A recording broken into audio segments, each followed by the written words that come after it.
This is a brand new video everyone's So the watching. Man, this is all a lot. Okay, we're now switching a bit over to what's going on in Gaza, what's going on there. So the reason for me wanting to come forward and share this story is apolitical. The distribution method, the delivery of aid, is not being done in line with American values. 20 Palestinians were killed while trying to get to food aid distribution site. Okay, well, what the fuck is going on all day? What is wrong with everyone? Did 20 Palestinians get killed while trying to get food aid? He mostly has very good sources here. Nice grammar. In a crowd crush at a food... it was a crowd crush. The incident occurred on July 16 last month at a center run by Israeli-backed American organization. According to reports, most victims died from being trampled. This was one specific event that doesn't encompass the broader humanitarian tragedy. Blah, blah, blah, blah, blah. Here's another problem. I'm always yapping with you guys. I like to actually react and not be a boring stream, like one of these bum streamers. One issue I have with videos like this is, we're gonna watch this right now. But after this is done, there's no value. Like, we all know bad things are happening there, most of us that are educated. But it's like, nothing's gonna change. I'm not gonna change it. I often feel so lost there anyway. My name is Tony Aguilar. I'm a retired Lieutenant Colonel Green Beret from... So, what is a Green Beret? I have to... this is good reaction. I always pause. What is a Green Beret? I don't know what that means. I think it's a veteran ranger? A Green Beret is the Army Special Forces. Delta is fully independent. Rangers are airborne. Really? Service in the United States Army. I served for a career of 25 years. America has reached Special I've Forces. deployed to Iraq, Afghanistan, in combat operations and numerous other operational deployments. For breakfast. So I spent a considerable amount of time in Gaza during my 45 days in Israel. But why? How did you? I was they allow under you a in? contract by UG Solutions, which is the security apparatus under the Gaza Humanitarian Foundation. I felt it was a noble cause. I felt it was a good mission to feed the people of Gaza. So I did sign up and go on the contract. The IDF gave us, SRS, UG, they gave us our marching orders. They told us which sites we would deliver from, when we would deliver, how much aid we would deliver, how much time we would stay on the site to deliver, what type of aid we would deliver. The IDF controlled and directed every aspect of the delivery of aid. From the very first day, distribution at Site 1 has been chaotic. Look at that pandemonium. Shit, man. Look at the fucking... look, but I don't know what you want me to say, right? It wasn't cool Hamas attacked Israel, but it's also really not cool what the fuck Israel is doing right now. I mean, there's not much to argue. Every human being with a bit of decency knows this. It's like Auschwitz. The best way that I can describe how the Palestinians reached the site to receive aid is akin to the Hunger Games. Survival of the fittest. Holy shit. Whomever can run the fastest and the furthest to get to the site first gets the aid. So those that are typically left with receiving no aid, no food, no type of aid are children. And once again, as we watch this video, I want to once again, and I don't want to sound so defeatist, but we're going to watch this. We're all agreeing this is bad, but is something happening? Is something happening? Women, disabled. Really? The sites is anyone really in standing terms up to of this? The process for having the Palestinians leave the distribution site was done through shooting at them, hitting them with pepper spray and tear gas, firing rubber bullets from shotguns at them. And this isn't something that happened just once or twice. And now imagine you're a person that sees this, but no one listens to you. And even if you have a 500,000 view video. This happened every I don't know if I'm too defeatist here, man. I don't know. Every distribution at every site. This is not hyperbole. This is not Hamas propaganda. This is not Gaza Ministry of Health saying it. It's me. I've seen it.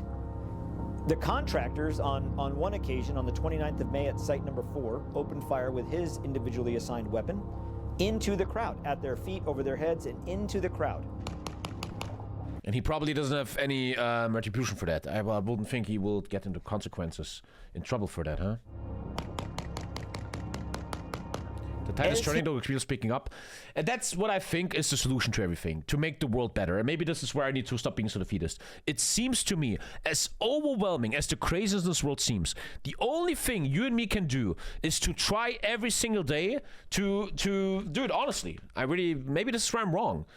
It seems like there's a big war. So this is a tug of war, right? This is a tug of war. This is like good. Like, inherently good. Like you're good. You're like a good guy and evil. And more, this is going towards evil, right? Especially because of the top 1%. I believe that, man. You know, and corruption, shit like that. And it seems, and maybe this is giving me, I'm talking to myself now, giving me a bit of hope. It's our job as random nobodies that don't have power over Gaza and Trump, that every single day you try to do something to push it a bit to the right again. Maybe that's a good solution. Maybe that helps me a bit to stop my defeatism. Maybe that's all we can do. And to actually try to raise your children to think like that, to maybe talk to people to think like that. And if we all come together with fucking 7 billion people and we all push a bit to the right, maybe. So I get your point, your pixel. As I say, this video changes nothing. I think I'm wrong. What this guy is doing is he's tugging the tug of war a bit towards the good side. Maybe that's what we all need to do. He did this. He celebrated what he was doing and he yelled, "Woohoo!" Lisa showed me an Instagram video of a female IDF soldier being in front of hungry Palestinians, and she was like, "Boo-hoo, boo-hoo." She showed me that. Then another contractor who was standing next to me said, "I think you got one." The contractor that was shooting then replied, "Hell yeah, boy." I took the video. I was there. I saw it. I watched it happen. The contractor that said, "Damn, I think you got one, man," was referring to a Palestinian man that fell to the ground and never got up. It's within my assessment that he was dead. And another incident on the 2nd of June at distribution site number 1, which is in the south in Rafah, I witnessed a UG contractor throw a stun grenade into the crowd. The metal fuse top of the stun grenade hit a Palestinian woman in the head, and she immediately dropped to the ground, lifeless and motionless. And they have I mean, I guess that the IDF doesn't have like something like military police inside. They probably don't have that, right? Where you take people like this and put them into a fucking court or some shit. I guess they don't do that. I'm not that educated, but I guess so. That has to exist, probably. They don't care. I often don't know, man. If you have like 1 million Israeli soldiers, I wouldn't think all of them are evil cunts killing civilians. I wouldn't believe that. But obviously these people need to get consequences, which doesn't happen. Happened on the site. On the 28th of May, we submitted a report to the leadership of UGS and Safe Reach Solutions that site number 3 in particular was dangerous and that people would die if changes were not made. Those changes were not made. And on the 16th of July, 20 people died. 20 Palestinians. This was a trampling, yeah. And this is a very lawless sector. No one is responsible for these 20 deaths. No one is going to court. If I kill someone in Germany, I'm going to court. I'm going to have a consequence, but there's no consequences there, huh? Palestinians were killed Wednesday morning at its food distribution site in Khan Yunis. Palestinians, human beings, trampled to death on a site that we could have prevented. Those deaths are on us as Americans. We're complicit in that. In the dozens of distributions that I was a part of at every site. The problem is probably that Mossad has insane information on like people like Trump and shit. Not one time ever.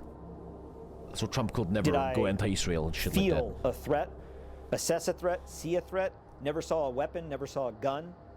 The fire. Imagine, man, I'm gonna be just crazy. Imagine Epstein was a Mossad asset. They have stuff on someone like Trump, and so they're like, Trump, you need to be pro-Israel, or we're gonna release some stuff. The world has done crazier things. There has been crazier things. The actual small arms fire that we received on the locations at times came from the IDF in our location. The entire city of Rafah has been razed to the ground, so there is no civilian population around the sites. They got Hamas, I guess, huh? 8 to 12 kilometers one way, on foot, no vehicles. Most of them don't have shoes. Epstein had a photo of an IDF sweater. They haven't eaten. They're starving. Robert Maxwell is Ghislaine's dad, a Mossad agent. He's literally buried in Jerusalem. Fuck off. Ghislaine Maxwell.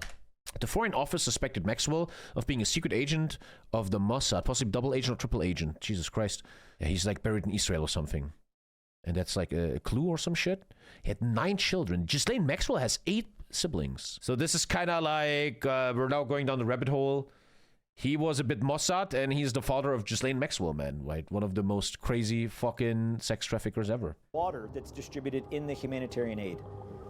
And to get there, they have to walk through an active war zone.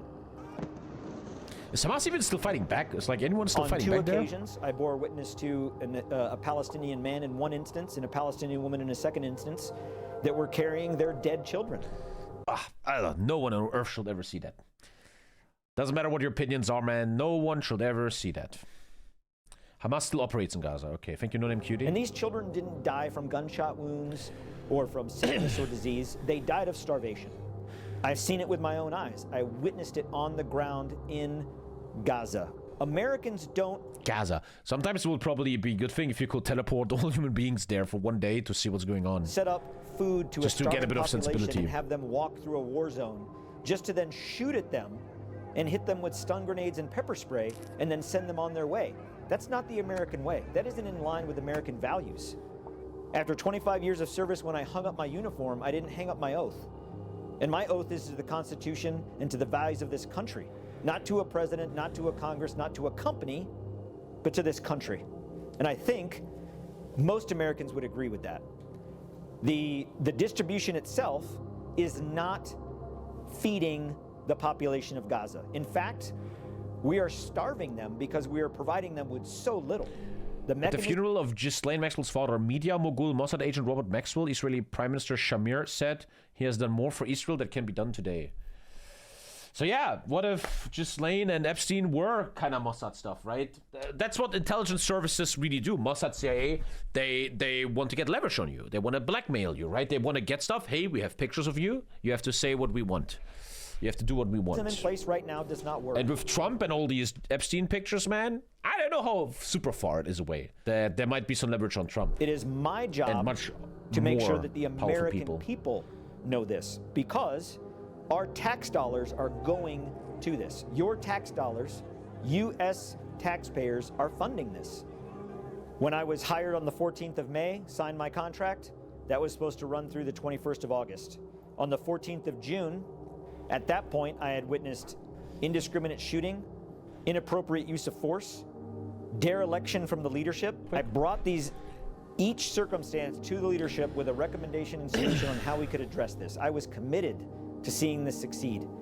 When the leadership ignored it, that was my red line. That crossed my moral threshold of what I could put up with. And I left. I terminated my contract and I came home.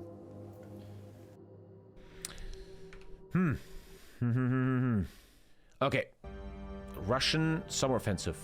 It's always kind of funny, man, how the world is really weird. I sometimes know more than the world. I'm friends with a Ukrainian soldier, as you know. I text with him all the time. And I was like, how's it going? And I can't go into details. He showed me some information, what is happening right now. Days later, I see in the news that something is happening, right? It's about this encirclement they're doing right now, stuff like that. And it's like, dude, I know this stuff before anyone else, man, because the Ukrainian soldier is telling me. I like have crazy information. Thank you, Shaba Lava Ding Dong. Thank you, Shaba Lava Ding Dong for the 5. And look what just happened, right? I'm looking at the news of the world, Gaza and Trump, and I'm just depressed. And then my kid comes in here and I'm the happiest guy ever. And that's really what life is about, man. You have to, I think that's the #1 thing you should take away from today's stream. Life is not about Trump and Gaza and Israel and Putin and all that evil shit, man. It is an important thing. It's important, right? But it's not everything. Real life is more important. What your friends do, what you do with them, what your parents are doing. If you have a kid, a family, this shit is so much more healthy for yourself, man. Anyway, Ukraine. We are approaching the culmination of the Russian summer offensive, with Pokrovsk as once again its main goal. They made a notable advance there in July and have been trying to break Ukraine's resistance in many other sectors of the battlefield. But I hear they're failing hard. Meanwhile, we have witnessed 2 huge shifts in American strategy regarding the war in Ukraine in the space of less than 2 weeks. How will the Russian offensive and the new/old American strategy impact the war? Check out this video to find out. Crazy, man, that they're holding Russia off the whole time. The strategic Kinda initiative crazy. on the battlefield remains in Russia's hands. They are attacking along the river Oskil in the Toretsk and Pokrovsk sectors and have recently renewed their attempts to advance on the Zaporizhia front. The Russian army is overstretching. Yeah, I heard the average Ukrainian age of army, Ukrainian suffering soldiers is from very high manpower now. shortages by attacking in many areas A lot simultaneously. of old people are fighting The Ukraine. pressure on the Ukrainian army on the Ukraine. battlefield is combined with almost daily drone and missile attacks terrorizing Ukrainian cities and civilians. In July, Russia carried out several major air attacks. And the with 3 to fucker 4 gives him a red carpet. He gives him a red carpet. 100 Shahed drones, and the Russian production rates of Shahed drones may increase to a level allowing them to launch 1 to 2,000 of those drones in a single day. The goal here is to break the will of Ukrainian society to Yeah, resist. they're not putting young men in the army because they want to save their demographics, yeah. And you sent like 100,000 NATO soldiers in there, man. This fucking shit is over, baby. And capture as much territory as possible before the Ukrainian defenses crumble under the relentless but costly war of attrition waged by Russia. Such is the calculation of Vladimir Putin. He has pursued this strategy since his initial blitzkrieg failed, but besides a few breakthroughs here and there, I can't see Ukraine winning this, they're just prolonging it. I feel like that's winning. Holding off Russia, man, like this? such as the victories in Avdiivka, Ocheretina and Velika Novosilka, the Russian progress has been meager. Particularly when looking at the situation on the battlefield and the Russian advance, from a bird's-eye view, it is clear that they have not achieved much. Still, the Russians are currently making another push. They have made a significant advance northeast of Pokrovsk. In July, they captured Dude, Rezina, whatever happens, man, this Red whole carpet region for will that be guy. fucked for decades, man. Thank you, Kopcheva Dunio. and Novotoretsk, along with advancing in Novoekonomichne, Krasny Liman, Mayak and Popov Yar. They crossed the Kazany-Torets River and are moving towards Redinska to capture the 205-15 highway. Losing control over this highway would practically do I never understand warfare. It's always about highways. Take the highway, supplies everything. Just bomb the highway, send a bomber, destroy the asphaltos, and nothing can drive over anymore. Then you don't need to capture it anymore. I don't understand that. Minaret, the largest town east of Pokrovsk. It would also mean that the E50 highway would be the sole major supply route to Pokrovsk. Ukrainian sources blamed this setback on the general lack of sufficient manpower in that sector. The Russians were also attacking from the west of Pokrovsk. Here they advanced towards Zverova and north of Shevchenko. On July 22nd, the Russian saboteurs even managed to enter Pokrovsk proper from Zverova, although this unit was reportedly later destroyed. Nice. Still, the trend in this Sorry, I'm very biased, man. I want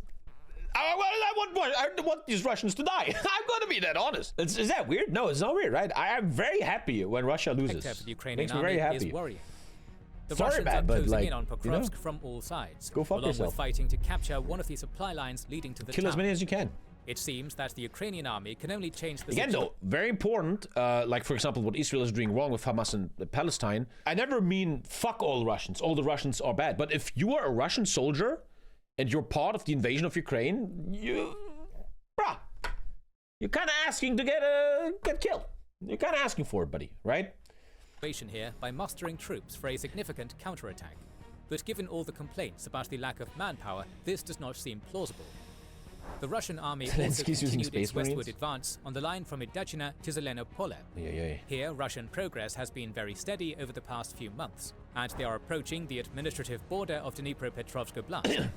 The immediate target area of this attack is not clear, but this offensive puts additional pressure on the Ukrainian units on the Zaporizhia front, and further stretches the capabilities of the Ukrainian defenses. In the Toretsk Invader Konstantinivka shaming. sector, This the is Russian army invader is still shaming 15 to 20 stream. kilometers away from the first town of the Donbass fortress belt of Ukraine, Kostiantynivka. They have captured Yablanivka, Leonidivka, and Delivka in this area, and it Most looks Russian soldiers are victims of Russia. Yeah, it's sad. It's sad. It sucks. But what do you want to do?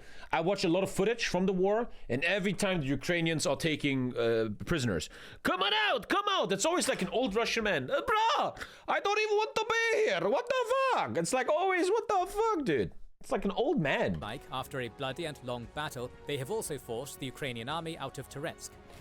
The Russians have also restarted their attack on the Zaporizhia front in July. Initially, it may have seemed like a full-scale offensive, but at this point it looks like a localized tactical assault in the westernmost sector of the front to overstretch the Ukrainians. On July 8th, the Russian army captured Kamiansk. I mean, at least Nazi German soldiers wanted to fight most of the But time. that is about the only and news weren't from their forced. assault on the Zaporizhia front. Along the Oskil River, the Russians have expanded their bridgehead west of the river near Krasnopersha, Dovhenka and Radkivka. They have also advanced northwest of Kupiansk. Why is Ukraine drafting everyone? All I hear is no manpower to manpower. Toggle the scrapping the bell and call it a day. Oh, you're cut buying. I thought you were serious. Towards Toska. They are now very close to the PO7 highway west of Kupiansk. Control over this portion of the highway would make the supply of Kupiansk and the Ukrainian bridgehead all about on supply. the east of the You guys Oskil always shit on me. practically impossible. The situation here is threatening for the Ukrainian army. The Russian army also broke through another border area of the Russia's not like Nazi Germany. I don't know. I see a lot of parallels. If you make a definition of, wait, Nazi Germany, very, very close to Russia nowadays. Capturing Milove. Most probably, this attack serves to force the Ukrainians to divert some of their forces from the Oskil front. Earlier, the Russian 40th and 155th Naval Infantry Brigades were making good progress in the Sumy Oblast, but since the start of the summer, their offensive has been halted. Bro, if I was Ukraine, I will do like a crazy Mission Impossible movie. You have like this crazy agent that somehow, somewhere on Earth gets a nuke. And then this agent drives in a truck into Moscow and hides a nuke inside Moscow. And then Zelensky is like, Putin, here comes my final trap card. I have a nuke hidden in Moscow. Stop this right now. Like a spy movie, bro. In July, the Ukrainians inflicted major losses on the Russian units here and liberated Kindrativka. Putin probably wouldn't care. He will probably go to his palace. The Russian offensive in Sumy resembles their second Kharkiv offensive. Initial success, which is then halted by the Ukrainians. The Russians are in control of a small buffer zone. Okay, nuke it then. Like if you're stubborn and HOI4 will play. So, even though the Russians capture more territory here and there, they are still unable to alter the situation on the battlefield on the strategic level.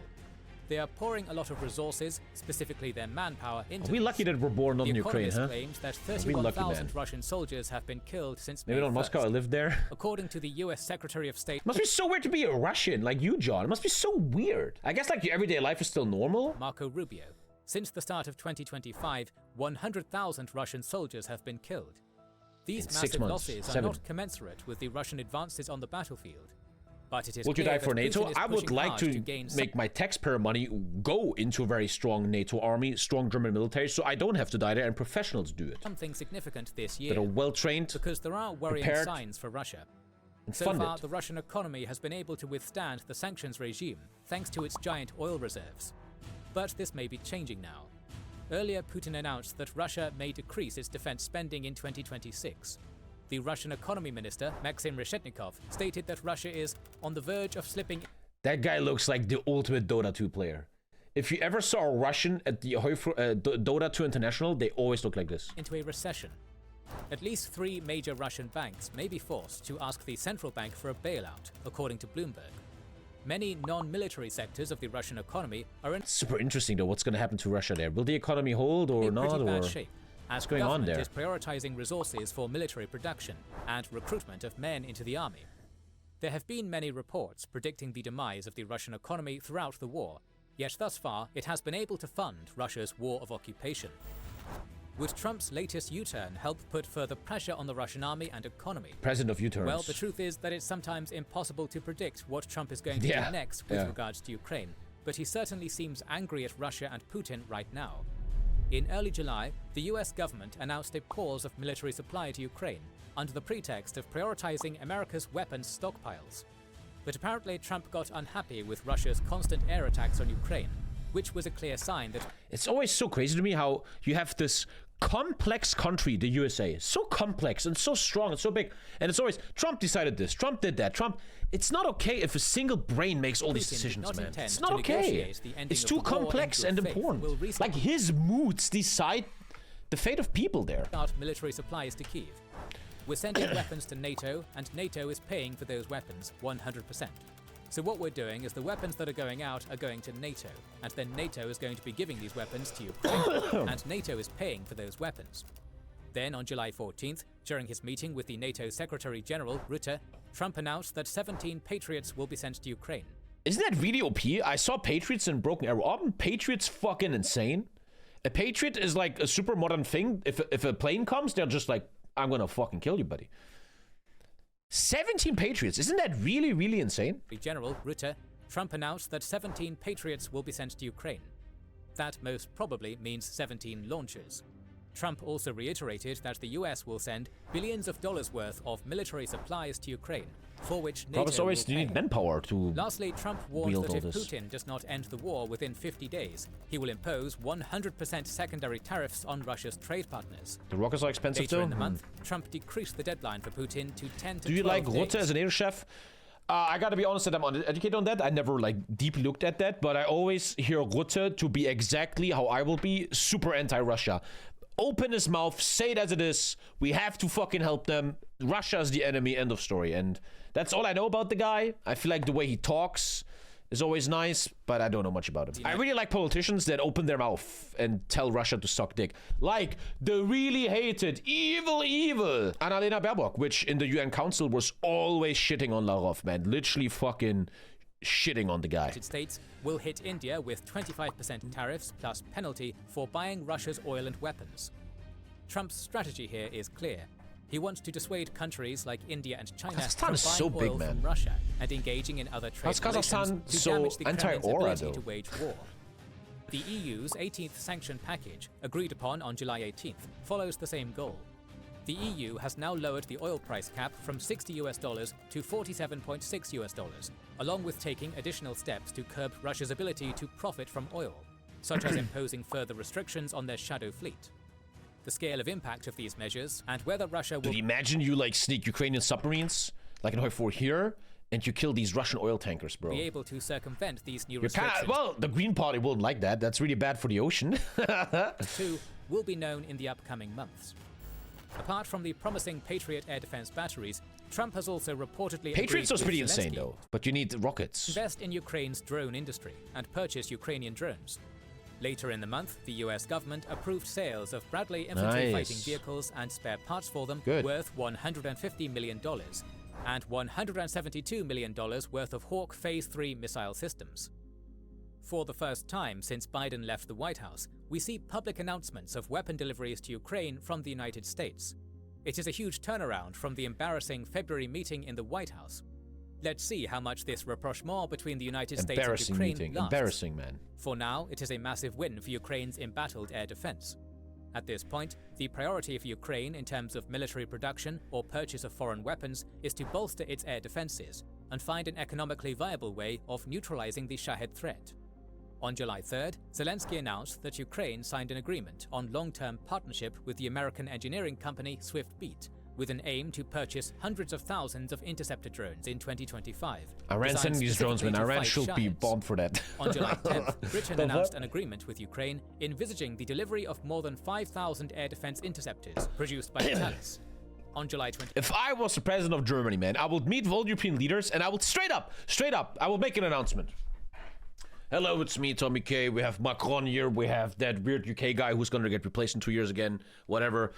And we're announcing a little, we're doing a little thing where all military personnel in all the EU is now allowed to leave the military of Germany, UK, whatever, and join these mercenary companies we've been forming. We have no relation to these mercenary companies. We don't know who they are, but it seems like they want to go to Ukraine and help Ukraine with soldiers and manpower. So, yeah, we don't know who they are. We call them PMC Beethoven. I don't know. And all the best to them. We have nothing to do with that. Nothing. Why do I have a tattoo of that mercenary corps? I don't know. 5th, the German military manufacturer Hensoldt stated that they will provide TRML-4D and Spexer radar systems for Ukraine's air defense. Little Along with blue that, men. the Netherlands and Germany have Little announced blue their men. intention to fund and support the production of interceptor drones by Ukrainian companies. In recent months, European support to Ukraine's defense industry has been a crucial component of the effort Russia now to builds the continue Shahed on its own. Oh, they're big, man. Damn. They're building their own Shaheds now. According to the German media, Berlin will finance the production of over 500 Luti long-range drones in Ukraine. Denmark signed an agreement with Ukraine, envisaging to support Ukrainian Denmark, like, defense biggest companies. supporter ever, man. The EU agreed Denmark seems to like such a expand great the country, man. relationships between the European Denmark, Lisa showed me a lot about. Lisa is a big fan of Copenhagen because she watches like stuff that talks about Copenhagen being one of the child-friendliest cities in the world. And I don't know, Denmark just seems like a great country. I don't know, they seem fucking great. But not if you're mercs. If you're that little animal where they killed millions of, man, that's not okay. If you have a little bit of fur, man, Denmark is your #1 enemy. Defense Fund and Ukrainian military I know, producers Scandinavia under always the sounds Brave fucking Tech great, EU man. initiative. They're doing a lot of things Canada right. will also invest an unspecified amount of money into Ukraine's defense industry. The mink culling, while, yeah, where they according to killed all the Ukrainian minks. officials, Norway will purchase 400 million euro Copenhagen has the highest living quality city in the world price. worth of drones produced in Ukraine. On top of that, Sweden committed to supply 10 new Archer artillery systems. Latvia stated Swedish that it will people so send mad right now. 42 Patria armored personnel carriers. Czechia will train 8 more Ukrainian pilots for Nice. F-16 jets. And Germany will send 200,000 Gepard shells, along with other military aid. Sweden is gay. Sweden is the gayest Nordic country, So, yeah. Ukrainian At least military Europe has its production shit together. There was a big vote on something, I forgot, and the only one saying no was Orban again. That It brings puta di foreign madre. military support to Ukraine to its highest level since the summer of 2023. And such a level of military support at the time of Kyiv's greatest need also gives considerable leverage to Ukraine's allies. On July 22nd, the Ukrainian parliament passed a controversial law. Whatever the fuck you want to say, man. To me, the Ukrainian armed forces are the Spartans of the 21st century. And whether you like them or not, they will go down in history as the greatest heroes of the 21st century, man. Putting the country's independent anti-corruption And I feel a little bit like a structures little under the direct bitch that I'm supervision sitting of here the in government, warm Germany in my citing nice little security house concerns. doing fucking This nothing, man. prompted the biggest demonstration in Ukraine since the start of the war, as thousands demanded the reversal If I ever get cuckolded, of a this Ukrainian man decision. shall do it. Many I feared would be that okay with this it. was a step back to authoritarianism, So Ukrainians, which is text such me. an enticing thing to do for governments in a time of war. Still, the pressure from its people and from the European capitals prompted Zelensky to reverse the decision a couple of days later. Ukrainian society remains resilient The big bad dictator Zelensky tried to do something, the people didn't like it, so he didn't do it in the end. and demanding of Oh its man, that government guy's a even in times of fascist. war. So I have to be careful. My Ukrainian soldier friend, I don't want to like, I feel like this is actually dangerous. I don't want to like expose him and shit, right? What he's sending me. But days ago, I was like, how's it going? And he's like, we're about to encircle these motherfuckers. And he sends me videos and pictures. I'm like, what the fuck? And I knew this stuff before anything else. So the Russians went in here and they're now getting encircled or some shit. Direction. As you might see, Ukraine continues its successful counterattack, trapping Russian forces in. All jokes aside, I'm gonna be a fucking weirdo here, right? If I was the leader of the Ukrainian army, I will do this HOI4 technique where you let them come in a bit to then encircle. Because in all honesty, how do you beat an infinite division enemy in HOI4, especially in single player? When you play a mod that makes AI harder, what they do is they spend divisions. You're Germany with 100 divisions, Russia has 800 divisions. How do you beat them? Not with a straight up frontline war. You need to attrition them. You make a pocket, let them in, encircle the pocket, kill them again and again and again and again and again.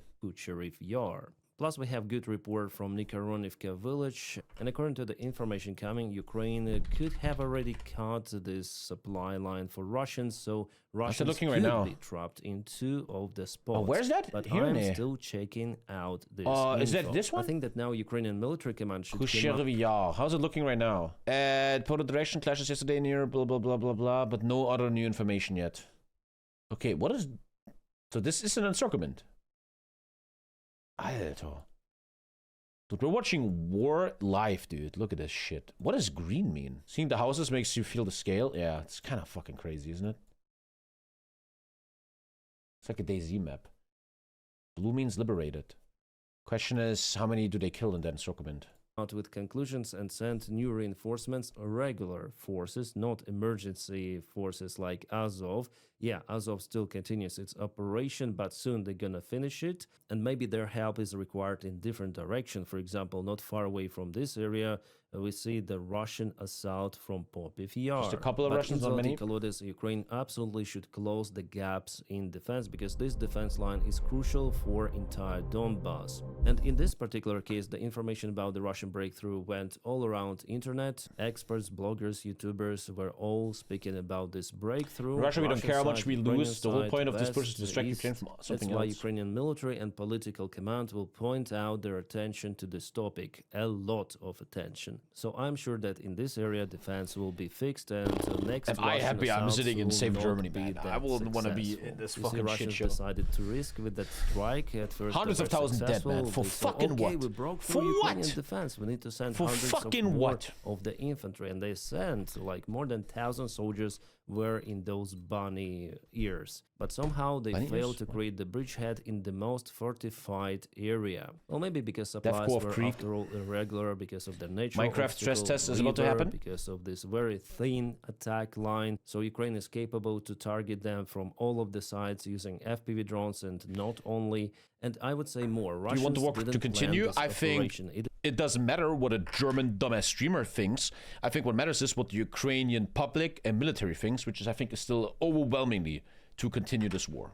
I think their opinion matters, and not some Western retard that never did anything heroic in his life. Is already understandable. They were just looking for the weak spot in Ukrainian defense. They found it, and the local commander decided to send more reinforcements. And after it, the high-rank Russian military command saw this breakthrough, and they... Not anymore. Let me check. I really don't know. Let me check. I think it might be fake news. 69% of people want peace. Really? A Gallup poll from early July revealed 69% of Ukrainians favor a negotiated end of the war as soon as possible, with only 24% wanting to fight. Okay, I was wrong. I was wrong then. Early in 2024, Gallup reported 50% want a quick negotiation. So the war wariness of Ukraine is going up. Reluctance to accept Russian conditions. According to Kiev International Institute of Sociology, in early August 2025, 76% of Ukrainians reject a peace deal on Russian terms, though. There you go. That's also a bit, you know. Another survey found 52% strongly opposed any territorial concessions. 50%. Majority wants peace, but on certain conditions. While many Ukrainians are eager to end this war, the vast majority strongly opposes accepting peace on the terms that legitimize the Russian control there.